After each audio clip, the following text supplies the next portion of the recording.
is to serve the customer. Sounds pretty good, right? Who wouldn't want to hang out with customer service? Now, as most of you know from experience, however, the opposite is sometimes the case. You often find disgruntled employees that seemed annoyed that you exist. They seem to help you only because their hand is forced by company policy. Despite them saying, "How can I help you, sir?"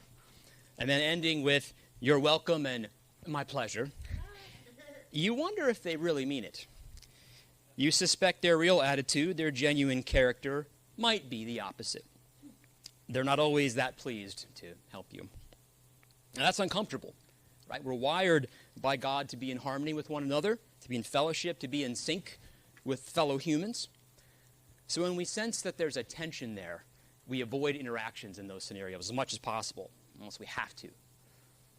Now, what about when we come to God?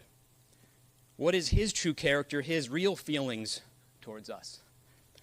Oh yes, biblical policy says that God forgives the repentant sinner, but are we encouraged to do so? Might we hold any reluctance thinking that yes, he'll forgive, but maybe with some annoyance?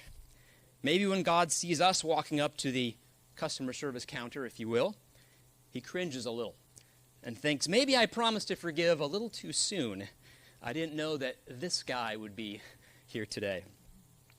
Now, in the book of Micah, we find a wonderful passage to help us here. Now, the book of Micah is just 7 chapters long, focusing primarily on the coming judgments for Israel, the discipline that God will apply to his people. It seems an unlikely source to encourage us to run towards God.